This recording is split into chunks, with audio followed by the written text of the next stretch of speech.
Donc je vais d'abord vous présenter la liste des commandes sur AutoCAD 2016 et l'endroit où elle se trouve. Ensuite, je vais vous montrer le lancement des commandes.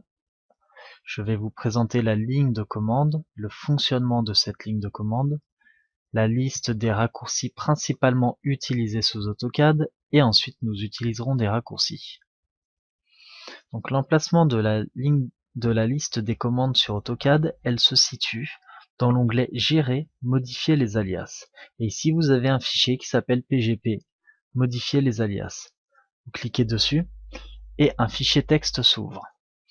Lorsque vous descendez dans ce fichier texte, arrivé à un moment, vous avez plein de codes ici, plein de commandes et d'alias, tout simplement. Donc ici, vous avez sur la partie à droite la commande AutoCAD et à gauche, il s'agit de l'alias, donc du raccourci qui correspond à la commande. Donc vous pouvez bien évidemment modifier ces alias et c'est dans ce fichier texte là qu'il faudra gérer tout ça.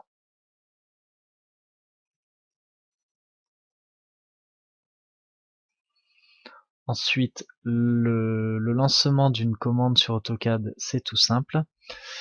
Je vais vous montrer sur le logiciel. Tout simplement, ici vous avez la ligne de commande que vous trouvez ici. Donc vous y entrez soit la commande, soit l'alias qui correspond à cette commande. Par exemple, vous pouvez entrer ligne, L-I-G-N-E. Ensuite, vous validez sur Entrée. Là, il vous propose tout ce qui commence par ligne.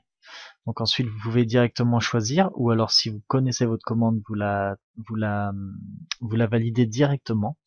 Donc par Entrée.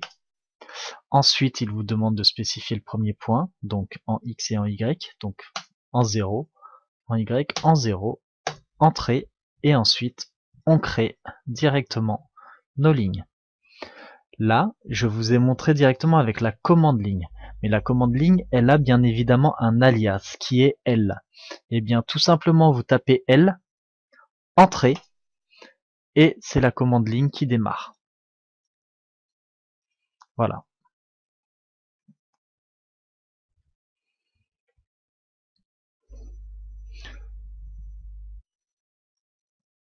Ensuite, les principaux raccourcis qui sont utilisés sous AutoCAD, vous pouvez les trouver dans ce fichier PDF qui est bien évidemment joint à la formation. Donc vous y retrouvez toutes les commandes qui sont principalement utilisées et tous les alias qui sont liés à cette commande. Alors par exemple, je vais vous montrer bien évidemment comment on modifie un alias. Par exemple, au lieu de ligne, je veux que ça s'appelle L1 par exemple. Et bien tout simplement ici, dans modifier les alias, je vais dans mon fichier texte. Et alors je vais essayer de trouver ligne, tout simplement, c'est par ordre alphabétique. Ici ligne, vous voyez que c'est L. Et bien moi je veux que ce soit L1, donc ici je rajoute L1. J'enregistre, donc fichier enregistré.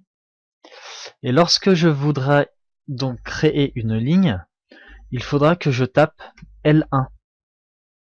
Et L1 pour lui, il s'agira de la fonction ligne. Non, il faut que ce soit grand L1, bien évidemment. Et il s'agira de la fonction ligne. Voilà. Tout simplement. Bon là ça a fonctionné directement, mais par contre ça a fonctionné directement parce que je l'avais fait juste avant. Mais par contre pour que vos commandes fonctionnent, si vous les changez dans les alias, il faut redémarrer AutoCAD. Bien évidemment, si vous ne redémarrez pas AutoCAD, ça ne fonctionnera pas. Moi je vais tout simplement me remettre en L. Voilà, je veux retirer L, fichier enregistré. Je valide et elle fonctionnera. Voilà, donc vous pouvez bien évidemment modifier tous les alias comme vous le souhaitez, il n'y a aucun problème, vous pouvez paramétrer ce que vous voulez pour vos commandes.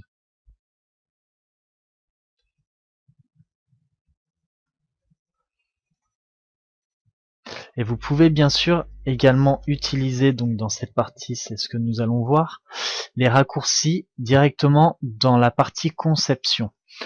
Donc sur le logiciel, je vous ai montré qu'on pouvait lancer une commande ici, et on peut bien évidemment le lancer dans la partie conception. Ça évite de revenir à chaque fois ici, cliquer.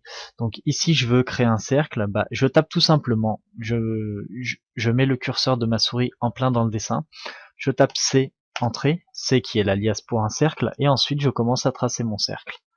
Voilà, tout simplement. Ensuite pour quitter une fonction, donc c'est soit entrée, et il revient sur la fonction, soit échappe.